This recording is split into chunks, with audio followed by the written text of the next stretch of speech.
आपका स्वागत है आपके अपने चैनल द डेली फैक्ट पर। अगर दुनिया की सबसे महंगी सिटीज के बारे में आपसे पूछा जाए तो आप शायद न्यूयॉर्क, लंदन, बीजिंग, टोक्यो और सियोल जैसे शहरों के ही नाम लेंगे। आपको जानकर हैरानी होगी दोस्तों कि इस लिस्ट में हमारे देश के एक शहर का नाम भी शामिल है और वो शहर है जिसे हम कहते हैं सपनों का शहर। माया नगरी, देश की फाइनेंशियल कैपिटल, इकोनॉमिक हब और एंटरटेनमेंट सिटी।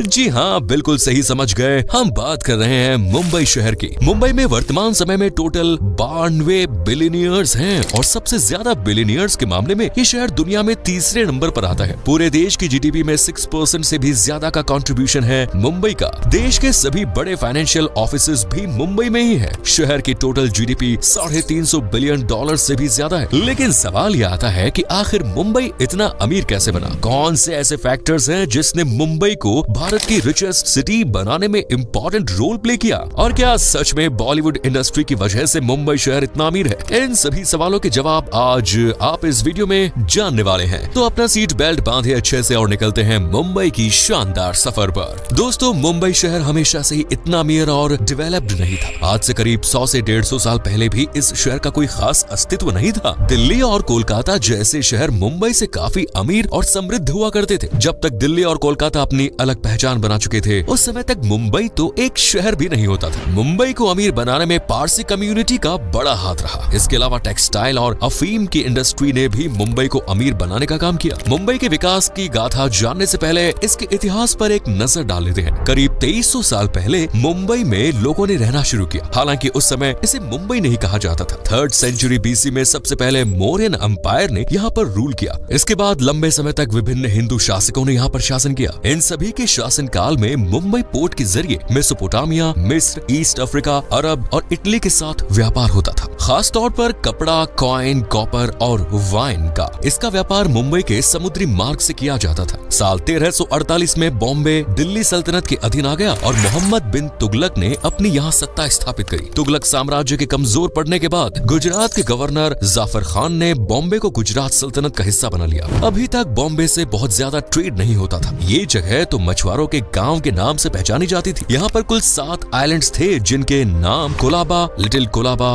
बॉम्बे, मचगांव, वर्ली, परेल और माहिम हुआ करते थे। चारों ओर दलदल, मिट्टी और गुफाएं ही यहाँ होती थी और कोई यहाँ रहना भी पसंद नहीं करता था। गुजरात सल्तनत के दौरान यहाँ के पोर्ट से थोड़ा इंपोर्ट एक्सपोर्ट बढ़ा, लेकिन कुछ टाइम बाद ही समुद्री लुटेरों ने यहाँ पर आतंक फैलाना शुरू कर दिया। साल 1509 में पुर्तगालियों ने बॉम्बे शहर की अहमियत को समझा। जब फ्रांसीसी डी अल्मीडा बॉम्बे पहुंचा तो उसने भाप लिया कि ये जगह ट्रेड के लिए परफेक्ट रहेगी और उसने इस जगह को बोम्बहिया नाम दिया। उस समय गुजरात में सुल्तान बहादुर शाह का शासन चल रहा था। सुल्तान बहादुर की मर्जी के बगैर पुर्तगाली यहाँ से ट्रेड नहीं कर सकते थे। 23 दिसंबर 1534 के दिन ट्रीटी ऑफ बसाइन साइन हुई, जिसके तहत बॉम्बे के 7 आइलैंड्स और बसाइन का शासन पुर्तगालियों को सौंप दिया गया। ये पुर्तगालियों की भारत में पहली बड़ी जीत मानी जाती है। अब मसालों के साथ कोकोनट और कपास का ट्रेड भी बड़े पैमाने पर होता है। पुर्तगालियों ने यहाँ पर चर्च, पोर्ट्स, रोड्स और ट्रेडिंग सेंटर का निर्माण कराया। इसके बाद साल 1668 में पहले से तय प्रपोजल के अनुसार बॉम्बे सहित 7 आइलैंड्स ब्रिटेन को सौंप दिए गए। अब ब्रिटेन ने बॉम्बे को अपने अनुसार डेवलप करना शुरू किया। बॉम्बे कैसल सहित कुछ किले भी अंग्रेजों ने बॉम्बे में बनवाए और इसी बीच ईस्ट इंडिया कंपनी ने अपना हेडक्वार्टर सूरत से बॉम्बे शिफ्ट कर दिया। बीमारियों से निपटने के लिए अंग्रेजों ने यहाँ पर हेल्थ केयर यूनिट्स और हॉस्पिटल्स का निर्माण कराया। अच्छी मेडिकल फैसिलिटी के बाद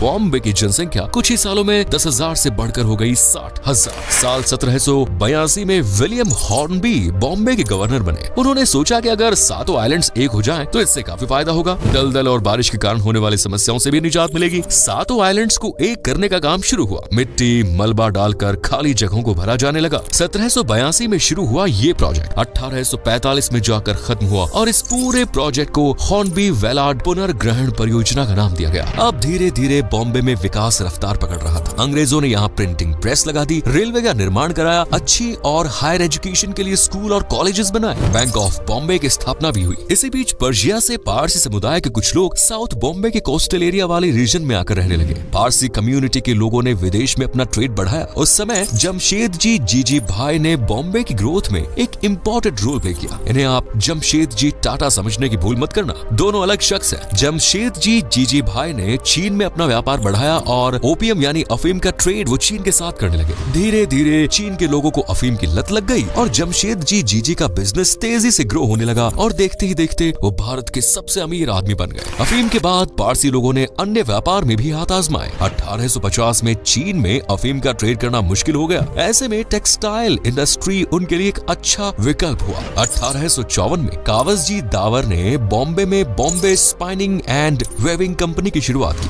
अब भारत में ही कॉटन से कपड़ा बनने लगा। धीरे धीरे मुंबई में अन्य टेक्सटाइल मिल्स भी ओपन होने लगी। साल 1869 में सुएज कैनाल के जरिए ट्रेड की शुरुआत हुई। अब भारत से यूरोप तक पहुंचना काफी आसान हो गया। कोलकाता के मुकाबले मुंबई से यूरोप की दूरी कम थी और ट्रांसपोर्ट में लागत भी कम आती थी। इसलिए धीरे धीरे कोलकाता के बजाय बॉम्बे पोर्ट का इस्तेमाल ज्यादा होने लगा। 1875 में एक पेड़ के नीचे बॉम्बे स्टॉक एक्सचेंज की शुरुआत भी हो गई। 1920 तक टेक्सटाइल इंडस्ट्री पूरे बॉम्बे में पैर पसार चुकी थी और इससे बॉम्बे की इकोनॉमी काफी बूस्ट हो रही थी। सभी लोगों को अच्छी फैसिलिटीज मिल सके और एक अच्छा इंफ्रास्ट्रक्चर मुंबई में बिल्ड हो सके, इसके लिए म्युनिसिपल बोर्ड बीएमसी की स्थापना भी हुई। ये म्युनिसिपल बोर्ड भारत का सबसे अमीर बोर्ड माना जाता है। 1993 में दादा साहब फाल्के ने राजा हरिश्चंद्र पर फिल्म बनाई, जिससे बॉम्बे में आर्ट एंड कल्चर को थोड़ा बढ़ावा मिला और यहीं से बॉलीवुड इंडस्ट्री की नींव मानी जाती है। आज बॉलीवुड इंडस्ट्री दुनिया की सबसे बड़ी फिल्म इंडस्ट्री मानी जाती है। दोस्तों, बहुत से लोगों को लगता है कि मुंबई इतना अमीर है, इसके पीछे एंटरटेनमेंट इंडस्ट्री का बड़ा हाथ है। बॉलीवुड से मुंबई को एक अलग पहचान मिली। कई फिल्म स्टार्स और सेलिब्रिटीज मुंबई में ही रहते हैं, लेकिन मुंबई की जीडीपी में बॉलीवुड का योगदान बहुत कम है। यहाँ तक कि हमारे देश की फुटवियर इंडस्ट्री की नेटवर्थ भी बॉलीवुड इंडस्ट्री से 5 गुना ज्यादा है। सेकेंड वर्ल्ड वॉर के दौरान मुंबई की इंडस्ट्रीज को फिर एक बार बूम मिला। सोल्जर्स के खाने की, उनके कपड़ों की,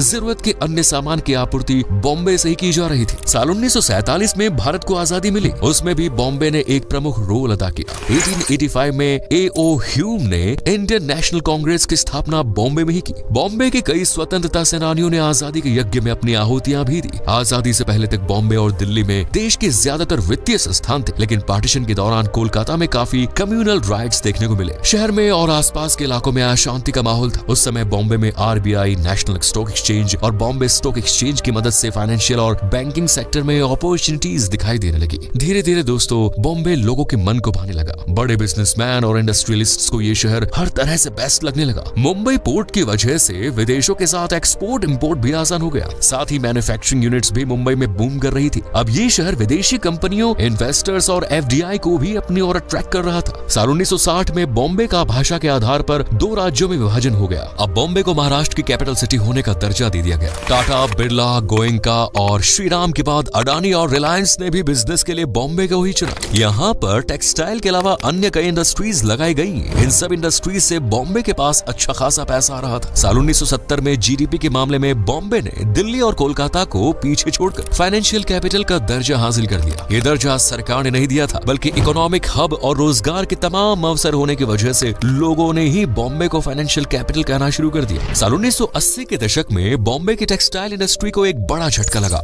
दत्ता सामंत ने बॉम्बे की सभी मिल्स में स्ट्राइक का ऐलान कर दिया। ये कोई छोटी मोटी स्ट्राइक नहीं थी, बल्कि करीब 18 महीनों की स्ट्राइक थी। इस वजह से टेक्सटाइल मिल के ऑनर्स को काफी लॉस हुआ। कई लोगों ने अपनी मिल को मुंबई के बाहर सूरत और गुजरात के अन्य शहरों में स्थापित कर दिया, तो कई लोगों ने मिल वाली जमीन ही बेच दी। इसकी वजह से देश के अन्य शहरों में टेक्सटाइल इंडस्ट्री को बढ़ावा मिलने लगा। 1990 के दशक में बॉम्बे का नाम बदलकर रख दिया गया मुंबई। ये नाम मां मुंबा देवी के नाम पर रखा गया। मुंबई शहर अब लगभग हर सेक्टर में तरक्की कर रहा है। रही सही कसर अजीम प्रेमजी की विप्रो और नारायण मूर्ति की इंफोसिस कंपनी ने पूरी कर दी। इन कंपनियों के आने से मुंबई अब आईटी सेक्टर में भी ग्रो करने लगा है। आईटी की फील्ड में मुंबई में कई जॉब्स और अपॉर्चुनिटीज दिखाई देने लगी है। मैन्युफैक्चरिंग यूनिट्स और नई कंपनीज की वजह से स्किल्ड, अनस्किल्ड और सेमी स्किल्ड लेबर ने बड़ी संख्या में मुंबई का रुख किया। रोजगार की तलाश में देश के कोने कोने से लोग मुंबई आते हैं। आज के समय में ये शहर engineering, diamond cutting, polishing, education, education, health के फील्ड में खूब पैसा कमा रहा है। दोस्तों, आज आप मुंबई की अमीरियत का अंदाजा इस बात से लगा सकते हैं कि ये दुनिया का 12वां सबसे अमीर शहर है। इस शहर में 46 लाख से ज्यादा मिलेनियर्स हैं और 92 बिलियनियर्स हैं। देश का 30% इनकम टैक्स सिर्फ इस